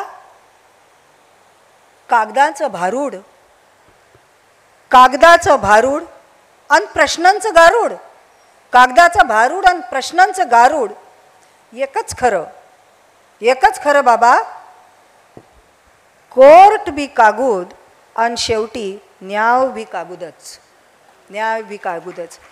तर हा कागदाचा जो प्रकार आहे हा आपण जर कोर्टाची पायरी चढलात तर तो टळू शकत नाही. ते तुम्हाला बघावं लागेल. तिसरं मला एक, आता हा तिसरा भाग झाला आणि आता चौथ्या भागाकडे मी येते. आणि आणखीन एक तिसऱ्या भागात जाताना सांगते, विल हे फार महत्त्वाचं असतं, म्हणजे मृत्यूपत्र. आणि मी अतिशय आग्रहाने प्रत्येक ठिकाणी जाते तिथे सांगते की मित्रमैत्रिणींनो, तुम्ही विल करा. विल करायला वय नाही, तर विल हे शक्यतो लवकर करावं. आणि कारण काय आहे, मृत्यू ही सर्वात जगातली इनएव्हिटेबल अशी ही गोष्ट आहे की जी अटळ आहे. ती अटळ त्या गोष्टीबद्दल आपण विचार करायचा नाही. हे उगाचच आपण करत नाही, ते चुकतं. आणि विल जेव्हा कराल तर आपल्या मुलाबाळांनाही विश्वासात घ्या. त्यांनी लिटिगेशन्स टळतात. तुम्ही रजिस्टर करा, त्यांनी वादविवाद टळतात. कॉन्फिडन्समध्ये घ्या, हे एक गरजेचं आहे. म्हणजे मी आत्ताच तुमच्या माहितीसाठी सांगते, कारण तुम्हाला माहिती असायला पाहिजे. मी स्वतःचं आत्ता लिव्हिंग विल केलं. तर लिव्हिंग विल म्हणजे तुम्ही जर का ॲक्सिडेंट झाला आणि तुम्ही व्हेजिटेटिव्ह स्टेजमध्ये गेलात, किंवा तुम्हाला असा काहीतरी आजार झाला आणि समजा तुम्ही कोमातच गेलात, होऊ शकतं. मग तुम्ही कोमात किती, 1 महिना, 2 महिने, 3 महिने राहणार का? तुम्हाला असं काहीतरी आजार झाला, तुम्ही बेशुद्ध आहात, तुम्ही बाहेरच पडू शकत नाही आहे, किंवा तुम्हाला प्रचंड काहीतरी वेगळंच झालेलं आहे, हे किती दिवस चालणार आहे? आणि त्या ठिकाणी डॉक्टरांनाही माहिती नाही की तुम्ही बरे कधी होणार. तर ह्याच्यासाठी आता सुप्रीम कोर्टाने हे केलेलं आहे की लिव्हिंग विल म्हणजे तुमचं जे विल आहे ते वेगळं आणि हे लिव्हिंग विल म्हणजे हे लिव्हिंग विल तुम्ही अशी परिस्थिती आली तर तुम्ही मला कुठल्याही प्रकारचं मेडिकली मला जगवू नका हे सांगणं तिथे लिहून ठेवणं गरजेचं असतं आणि मला तुम्ही जगवायचं नाही आणि मला मरू द्या हे तिथे करण्याची परवानगी आज आपल्याला आहे. आणि हे लिव्हिंग विल मी आत्ता परवाच केलं म्हणून मला आत्ता बोलण्याच्या ओघात तुम्हालाही सांगावंसं वाटलं. आणि ते लिव्हिंग विल जेव्हा करतो तर त्याचं कॉर्पोरेशनचा जो मेडिकल ऑफिसर आहे ज्या ज्या वॉर्डांचा म्हणजे ए वॉर्ड बी वॉर्ड सी साऊथ वगैरे नॉर्थ वॉर्ड हे जे वॉर्ड आहेत तिथे जो मेडिकल ऑफिसर असतो तो त्याचा कस्टोडियन असतो आणि तिथे जाऊन त्याची कॉपी देऊन ते नोटराईज करून ते रजिस्टर करावं लागतं. म्हणजे मी परवा केलं तर माझा नंबर 7वा होता म्हणजे ते जे सुरू झालेलं तर मी जे 7 नंबरचं होतं विचार करा. हा भाग झाला. आता शेवटचा एक मुद्दा आहे तो मुद्दा असा आहे कोर्टाची पायरी चढायलाच हवी. आता तुम्ही म्हणाल तुम्ही आम्हाला सांगताय कोर्टाची पायरी चढू नका आणि आता शेवटी काय मध्येच हे काढलेलं की कोर्टाची पायरी चढायलाच हवी. तर कोर्टाची पायरी खरंच चढायला हवी. याला कारण असं आहे की आपण सगळे एका अतिशय उत्कृष्ट अशा व्यवस्थेमध्ये राहतो आणि त्या व्यवस्थेचं नाव आहे लोकशाही. ही जी लोकशाही जी आहे ही पाश्चात्य ह्याच्यातून आपण आणलेली संकल्पना आहे डेमोक्रासी. तर डेमोक्रासी हा शब्द आपण ग्रीक शब्दातून आलेला etymologically it is derived from 2 words. 2 शब्द आहेत ग्रीक ते म्हणजे दिमॉस आणि क्रॅटॉस. तर दिमॉस म्हणजे पीपल लोक दिमॉस आणि क्रॅटॉस म्हणजे पॉवर रूल. तर पॉवर ऑफ पीपल किंवा रूल ऑफ पीपल म्हणजे लोकशाही. तर ह्या लोकशाहीचं जे महत्त्व आहे हे महत्त्व आपल्याला लक्षात घेतलं पाहिजे आणि आपली भारतीय राज्यघटना जे अत्यंत महत्त्वाचा जे मी म्हणीन जो कायदा आहे ते डॉक्युमेंट आहे त्या ठिकाणी त्या गोष्टीचं भान आपण सगळ्यांनी ठेवलं पाहिजे. अनेक असे आजूबाजूला विषय आहेत जिथे सिविक सेन्स येतो जिथे आपल्या नेहमीच्या गरजा असतात जिथे आपल्याला असं वाटतं की हे इथे व्हायला पाहिजे. सगळ्या पाण्याचे प्रश्न आहेत आमचे ते सुटत नाहीत. पाणी भसाभसा वाहत आहे. मग आमचे रस्ते आहेत तिथे भस्कन खड्डेच आहेत. भयंकर ट्रॅफिकचे नियम तोडले जात आहेत. अनेक प्रश्न आपल्याला रोजचे दिसतात आणि ह्या प्रश्नांवरती आपण सकाळी फिरताना पोटतिडकीनी बोलतो. आपण संध्याकाळी फिरताना परत पोटतिडकीनी बोलतो. मग आपल्याला खूप निगेटिव्हिटी येते. मग खूप राग येतो. मग घरी येऊन आपण एखादी टेलिव्हिजन सिरियल बघतो. मग जरा बरं वाटतं. त्याच्याऐवजी आपण थोडं ॲक्टिव्ह व्हायला पाहिजे आणि आपण हा विचार करायला पाहिजे की आर्टिकल 21 कलम 21 राज्यघटनेचं आज आपल्याला काय सांगतं. बेसिकली आपल्याला मूलभूत हक्क आहेत. आपले जे फंडामेंटल राईट्स आहेत मूलभूत हक्क त्या हक्कांची कायम आपण जाणीव ठेवली पाहिजे आणि ती जाणीव ठेवणं हे प्रत्येक नागरिकाचं कर्तव्य आहे. कारण आज आपल्याकडे लोकशाही आहे.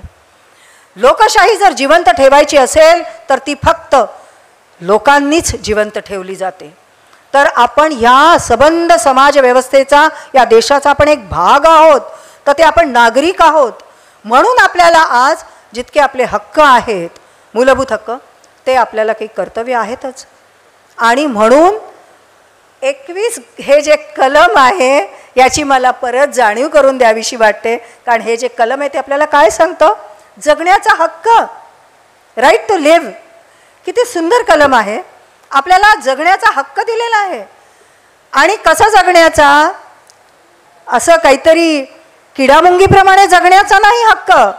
तर आपला हक्क आज आपण ऑनरेबली जगण्याचा रिस्पेक्टेबल आयुष्य जगण्याचा आपला हक्क आहे हे घटना देते कलम 21 खाली.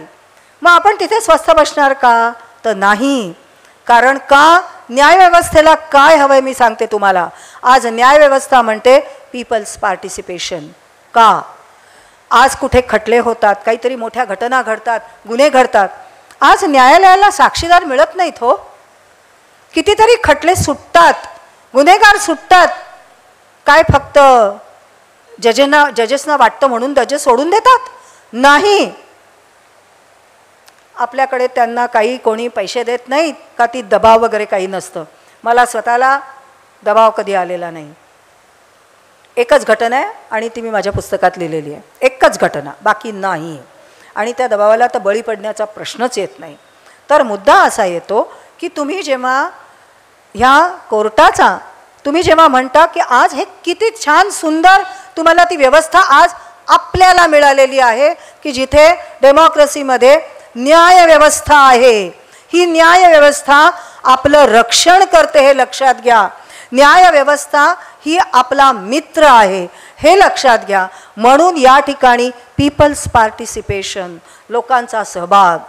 आज आपल्याकडे काय कमी पडते तर न्यायव्यवस्थेमध्ये आपला सर्वसामान्य नागरिकांचा सहभाग कमी पडतोय. तो सहभाग असायला हवा.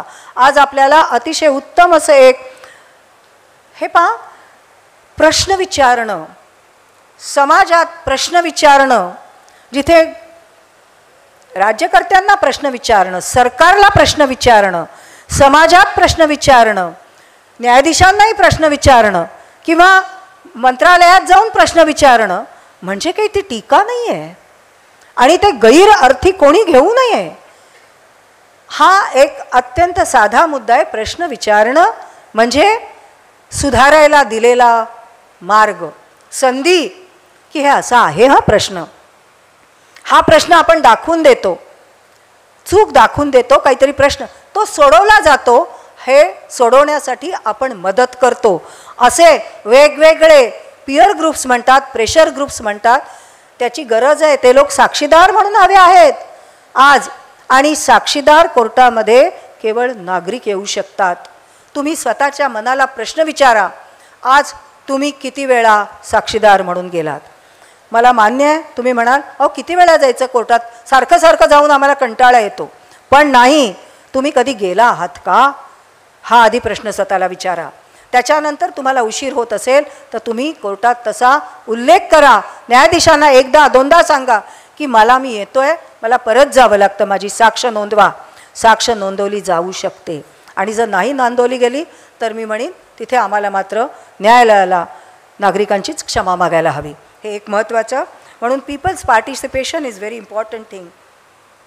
दुसरं मला एक सांगायचं आहे, दोन गोष्टी मी सांगते की कोर्ट आहेत हे मी का म्हणते. आपल्याला ना पंचतंत्र नावाचं आपण एक पुस्तक वाचलं आहे सगळ्यांनी. तर ह्या पंचतंत्रामध्ये 5 तंत्र सांगितली आहे विष्णू शर्मा नावाच्या एका अतिशय विद्वान माणसानी. त्या तिथल्या राजकुमारांना आणि पक्षी आणि प्राणी यांच्या सहाय्याने त्यांनी ती 5 तंत्र सांगितली. मित्रभेद, मित्रसंप्राप्ती, लब्ध प्रणाश आणि काकोलिकीय आणि 5वं अपरीक्षित कारक. अपरीक्षित कारक हे जे आहे याचा अर्थ असा, म्हणजे परीक्षा करणं, परिशीलन करणं. परीक्षित क्षित म्हणजे बघणं, त्याचा आजूबाजूचा सगळ्याचा विचार करणं. आणि अपरीक्षित म्हणजे विचार न करणं, तपासून न बघणं, न तपासता केलेलं मत. या अपरीक्षित कारकमध्ये विष्णू शर्मानी पहिलीच गोष्ट सांगितलेली आहे. आणि ती गोष्ट ही आहे, आपल्यापैकी पुष्कळांना माहिती असेल, नसेल ती थोडक्यात सांगते. ती म्हणजे एक स्त्री असते, तिच्याकडे तिचा नवरा तिथे राहत म्हणजे तो बाहेर परदेशात गेलेला असतो. तिने एक मुंगूस पाळलेलं असतं. ते मुंगूस तिचं पाळलेलं असतं, ते तिचं खूप लाडकं असतं. आणि त्या स्त्रीला एक बाळ होतं. ते जे बाळ असतं ते छोटं बाळ, तिथे तिला पाणी नसतं, त्यामुळे ती त्या बाळाला पाळण्यात ठेवून ती दरवेळेस पाणी आणायला कळशी घेऊन ती जाते. आणि ती दरवेळेस कळशी घेऊन आल्यावरती तिला निश्चिंत असते की माझ्या पाळण्यातलं बाळ, त्याला उंदीर, साप ह्याच्यापासून धोका नाही आहे. मुंगूस आहे ते, माझं मुंगूस तिथे रक्षण करतं. आणि काही दिवसांनी ती जेव्हा येते तर ती काय बघते तर तिच्या घराच्या दरवाजात समोर मुंगूस आहे आणि ते मुंगूस असतं, त्याचं तोंड सगळं रक्तानी माखलेलं आहे. हे बघितल्यावरती तिच्या काळजाचा ठोका चुकतो आणि ती जी भरलेली कळशी असते तिच्या लक्षात येतं की ह्या मुंगसानी माझं बाळ मारलेलं आहे आता. आणि म्हणून ती घेते तो जो घडा आहे पाण्याने भरलेला, ती धाडकन त्या मुंगसाच्या डोक्यावरती मारते. मुंगूस मरतं तिथल्या तिथे. ती धावत बाळाच्या नावाने टाहो फोडत आत जाते आणि ती आत गेल्यावरती तिला काय दिसतं तर बाळ छान खेळत असतं आणि खाली सापाचे तुकडे तुकडे झालेले असतात. अपरीक्षित कारक. तर हे मी का सांगितलं? जी व्यवस्था त्याच्यात भले त्रुटी आहेत, जी व्यवस्था आज नागरिकांच्या हक्कांचं, नागरिकांचं जी आज रक्षण करते आहे, त्या रक्षण करणाऱ्या न्यायव्यवस्थेवरती विश्वास हा महत्त्वाचा आहे.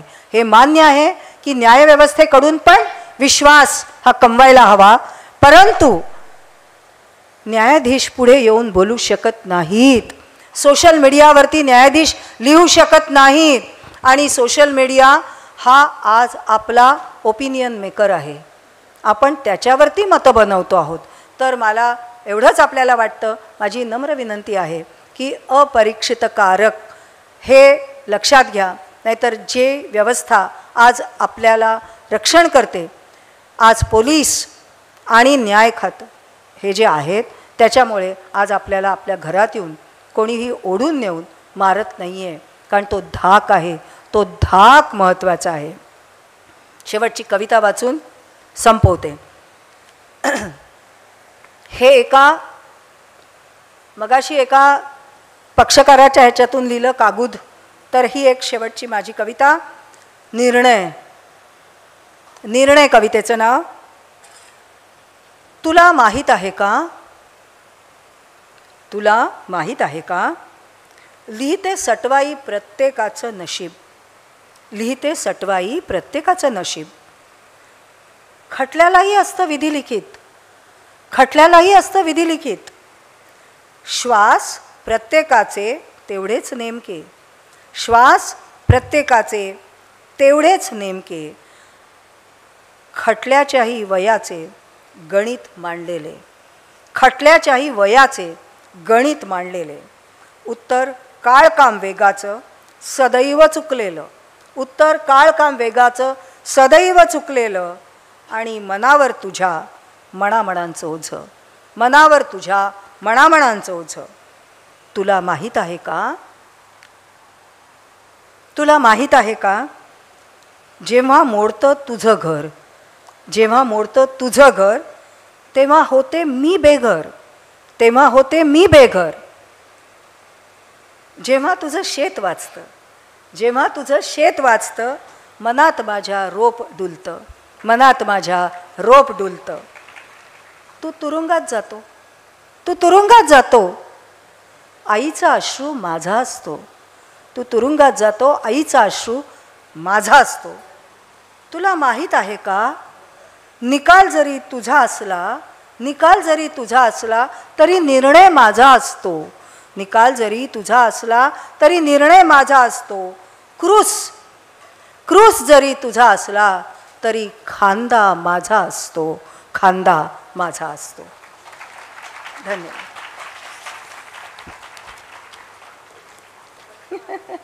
तू वाचलंस तरी चाल, तुला काय. बरं तुम्ही बसून उत्तर द्या. कसंही नाही, बसून उत्तर द्या. किती वेळ उभे राहणार?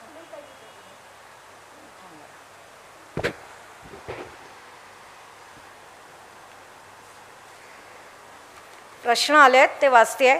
निकाल देताना गट फिलिंगचा भाग किती असतो?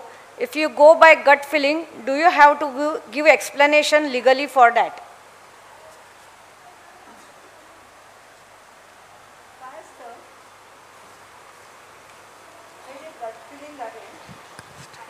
नाही येते, हा येते. गट फिलिंग आहे ना, हा ज्याला आपण इंट्युइशन म्हणतो, हे गट, हे जे गट फिलिंग आहे ह्यापेक्षा सर्वात जास्त लिगल आस्पेक्ट हाच महत्त्वाचा असतो. कायदा, कोर्टाला कायद्याने जावं लागतं. म्हणजे मला जरी असं वाटलं की या गुन्हेगारांनी चोरी केलेली आहे, मला त्याला शिक्षा करता येत नाही, सोडावं लागतं. अतिशय घाणेरडा खून जरी केलेला असला तरी सोडावं लागतं. तीच गोष्ट एखादा MPID ॲक्ट खाली एखाद्या कुठल्या तरी आपण काय ते म्हणतात किटीला काय लावलं, पैसे लावले 12%, 18%, आणि मला जरी माहिती असलं हा माणूस हा चुकीचा आहे, मला केवळ गट फिलिंगवरती देता येत नाही. हे जे वाटणं असतं त्याची कन्सिस्टन्सी कुठेतरी तुम्हाला पुराव्याशी लावावी लागते. Doctor Dhanashree ex assistant professor KM hospital यांनी विचारलं आहे, should we climb up the steps the work if denied of our constitutional rights because your contact doesn't include or mentions anything about it, example maternity leave, current status of government jobs, no permanent post in last 10 years. हा प्रश्न मी खूप handle केलेला आहे ट्रायब्युनलची chairperson असताना, आणि हे दुःखदायक आहे. तुम्ही येऊ शकता कुठल्याही कोर्टामध्ये, पण प्रश्न असा येतो हे सरकारी धोरण आहे. जिथे पॉलिसी असते, सरकारी पॉलिसी धोरण, त्या ठिकाणी कोर्ट उत्तरं देत नाहीत. कारण तिथे कायद्याचं बंधन असतं की ज्युडिशियल ॲक्टिव्हिझम हा मान्य नाही घटनेला. त्यामुळे उगाचच की जिथे सरकारनी व्यवस्था करायला हवी, सरकारनी जागा भरायला हव्या, तिथे कोर्टाने कसं करायचं काम ते नाही करू शकत. तर ह्या म्हणजे मॉन्टेस्क्यूचा जो सेपरेशन ऑफ पॉवर्स हा जो रूल आहे की कायदेमंडळ, विधिमंडळ ही सर्वोच्च आहे. सॉव्हरेंटी लाईज विथ पार्लमेंट. निवडून दिलेल्या लोकांनी जे सरकार आहेत ते महत्त्वाचं आहे. तर त्यांनी केलेले जे पॉलिसी डिसिजन्स आहेत ते एक्झिक्युटिव्ज ते अंमलात आणतात. त्यांनी अंमलात आणायचे असतात एक्झिक्युटिव्जनी, आणि न्यायव्यवस्था हे त्या कायद्याचं अर्थ लावतं, इंटरप्रिटेशन करतं. हा त्याच्यामध्ये रोल असतो. देवेंद्र पटणे, आणि मॅटर्निटी लिव्ह हा अधिकार आहे, त्याच्याबद्दल कायद्यात कायदा आहे, तडजोड आहे. त्यामुळे मॅटर्निटी लिव्ह हा काही प्रश्नच नाही, त्याच्याबद्दल तुम्ही जरूर येऊ शकता. देवेंद्र पटणे विचारत आहेत, Y there is shortage of जजेस, एनी फ्युचर प्रोव्हिजन? ह्याचं कारण मलाच माहिती नाही. सरकारी इच्छा, it is a will of the government, त्यांनी ठरवायचं आहे. हा त्यांचा प्रश्न, हा पॉलिसी डिसिजन आहे. पाणी. पूर्वा पटणे विचारतात, can you please share some guidance for budding lawyers to find their way in this technology aided age which threaten the profession? हा तर खूप मोठा प्रश्न आहे.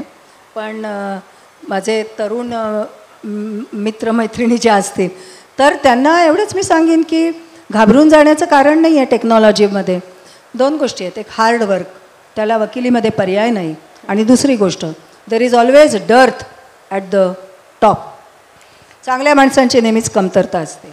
सेक्शन 138 NI ॲक्टमध्ये ॲड केलं नसतं तर चेक बाउन्स झाल्यामुळे ज्याचं नुकसान होतं किंवा होईल त्यांनी काय करावं? नाही, त्यांनी सिव्हिल सूट दाखल करावा लागतो. आणि मी जर इथे वारं येतं म्हणून थांबते, तर त्याच्यात त्यांनी सिव्हिल सूट दाखल करायचा. आणि समजा तुम्हाला जी काही समजा तुमचं काय 50 लाख असले तर त्याच्यावरती जी काही फी येईल, कोर्टाची फी, ती भरायची. त्यामुळे 138 ही चांगलीच आहे प्रोव्हिजन, पण त्याचं ते किती जनरेट करतं आहे लिटिगेशन, हा माझा सांगण्याचा उद्देश होता. आहे ते चांगलंच आहे, मग ते करायला नको असं मला म्हणायचं नाही. ते केलं, पण त्याचा परिणाम काय होतोय ते पहा. आणि परिणाम हा वेगळ्यामुळे होतोय. मॅडम बस. नाही, इट्स ओके. ॲग्रीमेंटमधली भाषा खूप क्लिष्ट का असते? ॲग्रीमेंट्स थोडी सुटसुटीत आणि सामान्य माणसाला कळेल अशा भाषेत बनवता येईल का? मान्य आहे, ते बनवता येतात. ती आपण वकिलांनीच थोडंसं त्याच्यासाठी प्रयत्न करण्याची गरज आहे. कारण ॲग्रीमेंट्स वगैरे हे सगळं वकील करतात आणि आपण त्याच्यात प्रयोग करायला पाहिजे. ती प्रयोगशीलता आपली कमी पडते असं मला वाटतं. सर्वसामान्यांना समजेल असं करायला पाहिजे, मराठीत करायला हवं असं मलाही वाटतं. आणि आता सुप्रीम कोर्टाने एक ते सुवास नावाचं ॲप सुरू केलं आहे की जिथे जी जजमेंट्स आहेत ती मराठीमध्ये द्यावीत. त्याच्यासाठी प्रयत्न चालू आहेत, पण त्याला खूप मोठा यंत्रणा आणि खर्च आहे. पण ते घेतलेलं आहे काम. मराठी म्हणजे व्हर्नॅक्युलर लँग्वेज, कन्नड, तामिळ सगळ्या ह्याच्यामध्ये. Why are a bench of judges appointed, particularly when the previous one judge has decided the case? In the bench, only the senior judge is dominant. Is not this a waste of judge time? Ravindra राजे विचारतात. नाही, dominant काही senior जज असतो असं नाही. जेव्हा division bench असतं ना तेव्हा प्रत्येकाला सेम मत असतं. म्हणजे सर्वात ज्युनियर म्हणजे मी आज 1 दिवसाची जज आहे तर मी डिफर होऊ शकते. मी सांगू शकते की मी सहमत नाही आहे पण एवढंच आहे, मला वेगळं जजमेंट द्यावं लागतं. मी नुसतं सहमत आहे म्हणून असं नाही गप्प करता येणार, तर मला रिझनिंग देऊन मी सहमत का नाही किंवा माझं काय म्हणणं आहे हे मला रिझनिंग द्यावं लागतं. तर त्यामुळे हे डेफर म्हणतात त्याला, डेफर. कधी कधी असं असतं की एका जजचं मत डिव्हिजन बेंचचा दुसरा मान्य नाही करत, मग त्यामुळे ते तिसऱ्या जजकडे पाठवावं लागतं. हा त्याच्यामध्ये ही सिस्टीम आहे. आता काय असतं, आपण जेव्हा म्हणतो हे चुकलं आहे तर मला असं वाटतं की तुम्ही पर्याय द्या. आपण प्रत्येक वेळेस काय म्हणतो, हे चुकलं आहे, हे बोगस आहे, हे ते. हो आहे, असेल, पण त्याला तुमच्याकडे पर्याय काय आहे? आज पर्याय आहे, मग कोणी निर्णय द्यायचा का कोणीच असं त्याच्यामध्ये असहमती दाखवायची नाही. कधी कधी असं असतं की जो ज्युनियर जज आहे त्याला वाटतं की नाही हे मला असं, आणि त्याला वाटणं बरोबर असतं कधी कधी, किंवा कधी कधी सिनियर जजला वाटतं की हे बरोबर आहे, हा चुकला आहे. एक लक्षात घ्या, जजेस हे देव नाहीत, हे सर्वसामान्य माणसं आहेत. ही त्यांना फक्त त्यांचे प्रश्नही सर्वसामान्य आहेत. आपण सगळ्याच गोष्टी सगळ्यांच्यासारखं आपण माणसं आहोत, परंतु तिथे त्या खुर्चीची एक अधिकार जो आहे तो अधिकार खूप मोठा असतो, एवढाच फरक आहे. Is Lok Adalat a better option to settle minor matters? हो, अगदीच, निश्चित.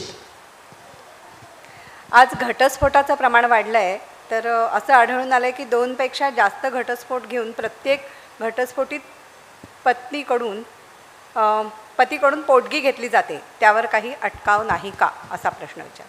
नाही, आता ह्याच्यावरती परत प्रश्न असा येतो की मी एक आठवडाभर बोलू शकते, कारण हा फॅमिली कोर्ट्स आणि कारण मी नेहमी म्हणते की एक घटस्फोटाची केस म्हणजे त्या प्रत्येक व्यक्तीची एक कादंबरी असते, एक कादंबरी. तर त्यामुळे कुठलंही असं काहीतरी एक स्वीपिंग असं मला विधान करता येणार नाही. पण घटस्फोटाचं प्रमाण खूप वाढलं आहे, याला कारण आपला टॉलरन्स कमी झालेला आहे, सहनशीलता कमी झालेली आहे. आपली काही चांगली मूल्य होती ती आता लयास गेलेली आहेत, आणि ते काही परंपरा वगैरे असं काही नाही आहे. हा माणूस म्हणून एकमेकाला समजून घेण्याची जी प्रक्रिया आहे ना ती कमी होते. बरेच प्रश्न आलेत, अर्थात सगळेच कठीण आहे. एकुलती एक मुलगी असेल, लग्न झालेली, संसारात रमलेली, आणि प्रॉपर्टीमध्ये तिचं नाव असेलच तरी आपल्या पश्चात तिला मालमत्ता मिळावी म्हणून विल करायला हवं का? हो, करावं ना, विल नेहमी करा. हां, ओके, विल हे करायला पाहिजे. त्याने तुम्हाला एक साधा मुद्दा आहे की मुंबईमध्ये तुमची प्रॉपर्टी असेल, मग त्याच्यामध्ये विल जर तुम्ही केलेलं असलं काय तर बरेच प्रश्न असतात, ते इमोवेबल प्रॉपर्टीच्या संदर्भातले तुम्ही टाळू शकता. पण मुंबईत तुम्हाला प्रोबेट करावं लागतं, कोर्टात यावं लागतं, त्याची फी द्यावी लागते, ती 75,000 असते. आणि जर तुम्ही मुंबईच्या बाहेर असलात आणि तुमची एकुलती एक मुलगी असली आणि तिला घर असेल तर तुम्ही विल केलं तर तिला काही करावं लागत नाही, तिला मिळून जातं. हा फरक आहे. तर म्हणून जे एक विल करणं हे गरजेचं आहे. पुढे चूक नसताना शिक्षा दिली तर पुढे काय करायचं? अपिलात जायचं. बरं, न्यायव्यवस्थेमध्ये AI तंत्रज्ञानाचा वापर होऊ शकतो का? एका ठराविक प्रमाणातच होईल. कारण का माहिती का, आपण भारतीय जे आहोत लोक हे फार आपण इंटरेस्टिंग आहोत आणि आपले प्रश्नही वेगळे असतात. आपले म्हणजे त्याच्यात खूप चांगल्या गोष्टी आहेत, आपल्या संबंध आपल्या समाजात, आणि खूप एकात एक गुंतलेले आहेत. म्हणजे मी तुम्हाला एक सांगू का, मी नेहमी सांगते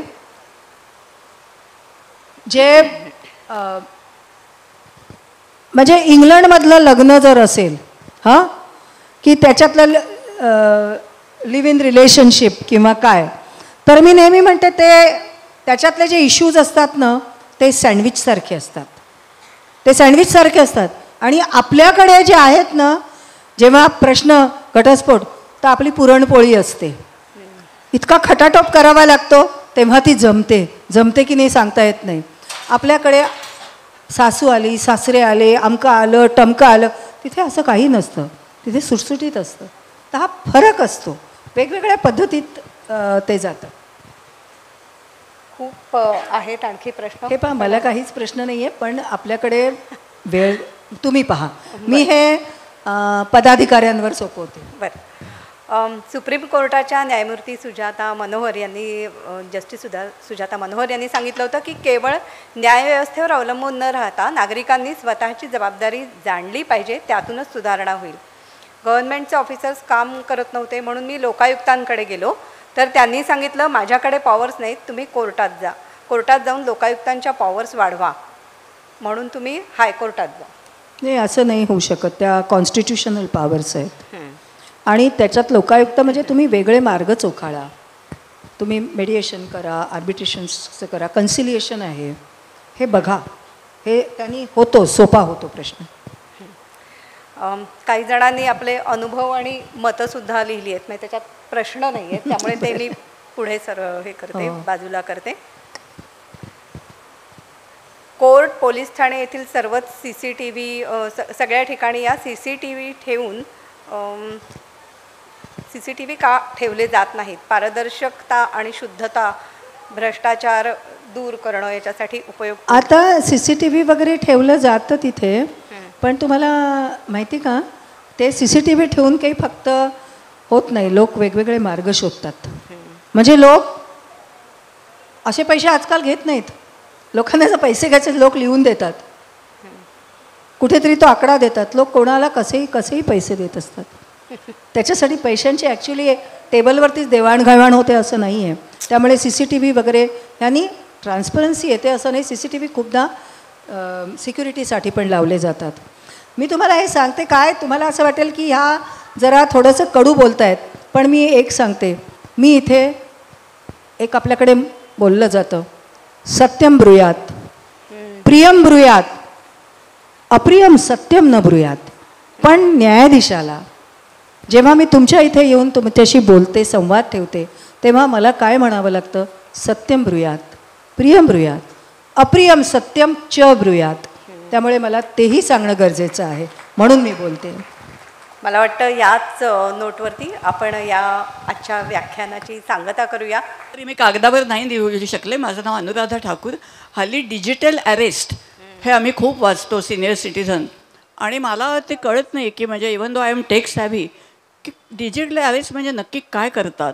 आणि दुसरी गोष्ट म्हणजे समजा मला कोणी डिजिटल अरेस्ट केलं, तर माझ्यासमोर समजा स्क्रीनवर कुठला तरी CBIचा मनुष्य आहे, तर what stops me from going out of my room आणि calling my son or daughter or somebody. मी हे नक्की काय आहे माहीत नाही. एक मिनिट, मी अजिबात सॅव्ही नाही आहे. मी त्याच्यात इलिटरेट आहे. आणि हे डिजिटल अरेस्ट मला, आय एम व्हेरी सॉरी, म्हणजे मला माहिती नाही, पण मला अरेस्ट करते. दुसरी गोष्ट पेपर अरेस्ट असते.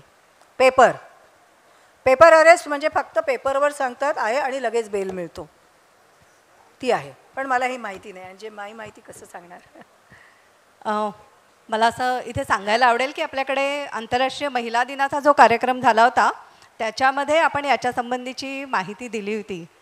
प्रथमेश सोनचूरकर यांना आपण आमंत्रित केलं होतं आणि त्यामध्ये त्यांनी सांगितलं होतं की हे कशा प्रकारे फसवलं जातं. म्हणजे कोर्टाचा सीन किंवा पोलीस चौकीचा सीन असा सगळा क्रिएट केला जातो आणि व्हिडिओ कॉल करून तुमच्याशी बोललं जातं. म्हणजे हे कुठल्या कायद्यात नाही आहे.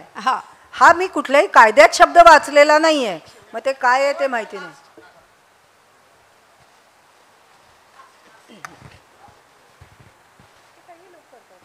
नमस्कार, मी ॲडव्होकेट अरुण देशमुख बोलते. ब्रिटिशांनी केलेले कायदे 150-200 वर्ष छान टिकली, मात्र स्वातंत्र्यानंतर त्यात टाकलेली डिफॉर्मेशन 498A, ॲट्रॉसिटी ॲक्ट सारख्या कायद्यांचा दुरुपयोगच जास्त झालेला आहे. इतकेच काय 138 NIA, PIL माहितीचा अधिकार याचाही गैरवापर होतो. आज स्त्री चूक करत असेल तर संपूर्ण कुटुंब बेचिराख होतं, तर पुरुषांसाठी रक्षणासाठी काही कायदा नको का?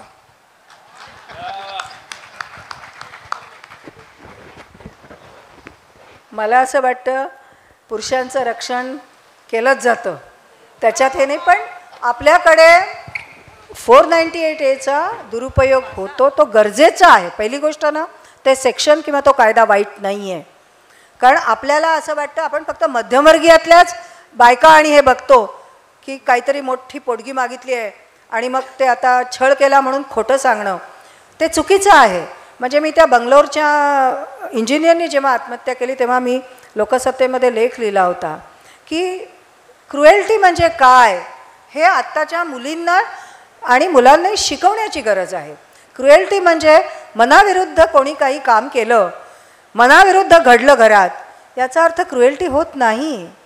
तर तुमचा छळ मानसिक किंवा शारीरिक ह्या क्रुएल्टीच्या वेगळ्या कल्पना आहेत. आपल्याकडे काय होतं माहिती का, काय म्हणजे माझ्या आवडीचे 4 दिवस भाजी झालेली नाही, छळ झाला, हा छळ नसतो. तर हा जो प्रॉब्लेम आपला जो झालेला आहे गोंधळ, त्यांनी आपला प्रश्न आपण वाढवतो.